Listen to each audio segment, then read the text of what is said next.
Alright guys, welcome back to the channel. So today we're going to be talking about these new character bios that were added to the website. But I'm assuming all of you have seen it by now. It's very exciting stuff. But let's go ahead and go over it quickly. I do not want to waste any of your guys' time. So starting with God of Fire KANG. Let's see what this says. Having won control of the Hourglass, KANG restarted history. He neutralized the threats and dangers that come before, crafting a new era in which all beings would have the opportunity to find peace. Okay, but that peace is now threatened by an enemy that KANG could never have anticipated. It will take all of his wisdom and experience to save not only Earthrealm, but all of reality. Okay, see, like, the way that this is being worded, for one, KANG is him. Like, I really do love this new Fire God KANG. Look at this man. Like, look at him. You know, that's all I gotta say. Just look at him. Wow. Kronika was the biggest villain we've ever faced, obviously except for Shang Tsung in Aftermath, and they threatened time, and time was a very important concept. But this is saying all of reality, and the only person I can think of, unless they do a completely new character, that is like a time-busting Giga Destroyer Goku incarnate or something. I don't know who can do this. And other than that, I just see Onaga being the main villain. So yeah, very exciting stuff. Let's go ahead and get into Sub-Zero. So Grandmaster of the Kuei Sub-Zero. So he is the Grandmaster as of right now. Okay, as the Kuei's Grandmaster, Sub-Zero leads his ancient warrior clan in the defense of Earthrealm from external threats. For centuries, it has been their solemn task. Okay, so they've been defending Earthrealm for a long time. But Earthrealm hasn't been threatened in generations, and Sub-Zero sees no point in limiting his clan to preparing for dangers that may never come. Under his leadership, the Kuei will come out of the shadows and fight for its place as one of Earthrealm's great nations. Okay, so it seems that Sub-Zero is getting impatient with the fact that the Kuei are basically like the military group for Earthrealm, protectors of Earthrealm, and they don't really have a specific threat to fight against. And Sub-Zero isn't happy that he's been training all this time and doesn't have anything to show for it, at least against the threat. So yeah, that's interesting. I think that this can lead into like the evil Bihan story that we're probably going to end up getting. Okay, so let's go ahead and go to Scorpion now. Okay, so Revered Kuei warrior Scorpion. So like his cherished father, Scorpion is dedicated to the Kuei and its defense of Earthrealm. When his father died, Scorpion was bereft, though he took pride in knowing that his brother, Sub-Zero, would succeed as the Kuei's Grand Master. It is all coming full circle. Okay, so if you guys did not know, I think it was in the stress test, not in the Summer Games Fest build, but if you were Sub-Zero and you defeated an enemy in a round, there was a chance that he would say, "Die like my father." So if Sub-Zero is the one that killed his own father to become the Grand Master so that he could rule the Kuei the way that he wanted to, that is nuts. And if Scorpion loves his father and is really connected to him, seeing like that happen is not only going to be traumatic for Scorpion, assuming he doesn't know that Sub-Zero was the one that killed him. Once he finds out, I think that could be like a breaking point for Scorpion in the story. Because I guess he doesn't know. It seems like he doesn't know as of right now. But Sub-Zero's unprecedented moves to cast off the Kuei's traditional duties have frozen Scorpion's enthusiasm. He fears that he may one day have to battle his brother for control of the Kuei's legacy. Yeah, okay, yeah, that basically says it. It seems that Sub-Zero killed his father so that he could control the Kuei the way he saw fit. He's trying to control them for his own personal gains, and he will do what he needs to do. And Scorpion's like, "Oh shit, dude, our father was way better at this than you. Like, I don't know what you're thinking." And it seems that it'll lead to a conflict between them. Dude, I feel so bad for him. Oh man, Scorpion, my beloved. I really hope he doesn't get hurt in the story that much. Please don't die on me. Scorpion, please don't die on me, man. You don't deserve this. Princess of Outworld, KITANA. Let's go ahead and read this. So KITANA has one purpose in life, to aid and protect her older sister, MILEENA. Okay, so MILEENA is the older sister, as she prepares to rule Outworld one day. The steady-handed KITANA ignores the calls of those who advocate that she should replace her impulsive sister as heir. Instead, KITANA will defend the realm by fighting to make MILEENA the best empress possible. GOAT. Let's fucking go. Even she's like an advocate for MILEENA supremacy, so you love to see it. She will also fight to hide the dark secret that could end her sister's reign before it begins. Okay, it feels like in the story MILEENA is like is inaugurated the word. Like she's yet to be ushered into being the queen of Outworld. And so KITANA wants to ensure that that happens by not letting her disease be known to the public. So as of right now, it seems MILEENA hasn't been ushered in yet. So maybe Sindel is still the queen as of right now, but we'll see. 21st century action hero Johnny Cage. Okay, like many stars before him, Johnny became addicted to his fame. He came to measure his self-worth by his fans' adoration? How do you say that? Anyway, and their praise of him on social media.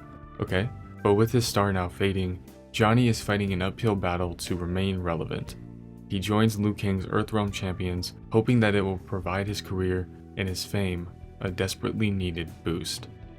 Okay, so he really just wants to get a retweet from Liu Kang so that he can be relevant again, and I respect it. So Johnny's pretty much like fitting a role that he normally does, which is not bad in any way.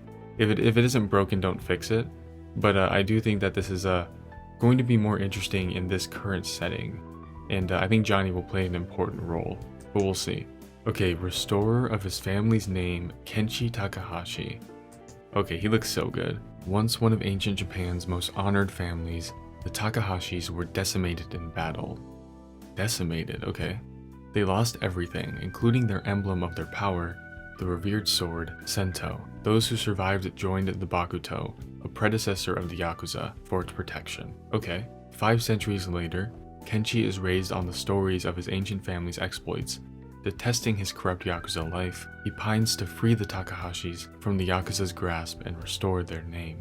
But for his family to follow him, Kenshi must first fight to prove that he can lead. His first battle is to find and retrieve Sento. Okay, so that's what we see him doing with Johnny Cage, I think. Like we see him going to get Sento from Johnny Cage's house. So yeah, that might be pretty early on in the story mode. But that's super interesting, man. They really took Kenshi, who was more of a consolidated, more like tight-knit character, and they really expanded his lore to fit with his entire bloodline. Like, I know that there's always been lore within that, but this unique take on it I think is super refreshing, and I think that this really can make a lot more people look at Kenshi in a different way and enjoy his character more so because they have like this new established lore. His family is part of the Yakuza, and Kenshi knows that the Yakuza are kind of iffy. He knows that they're corrupt, they're not a great, thing to be a part of.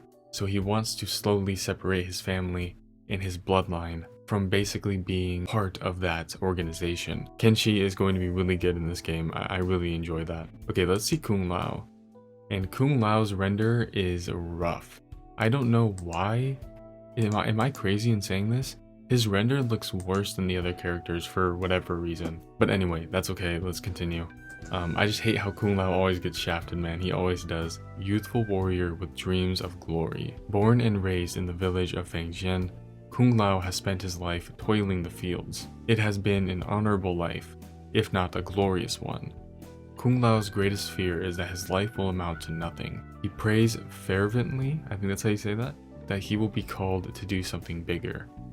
His prayers are answered when he is asked to join the champions of Earthrealm. As a warrior fighting for its honor, Kung Lao knows that his victories will be long remembered. W, that's good for him.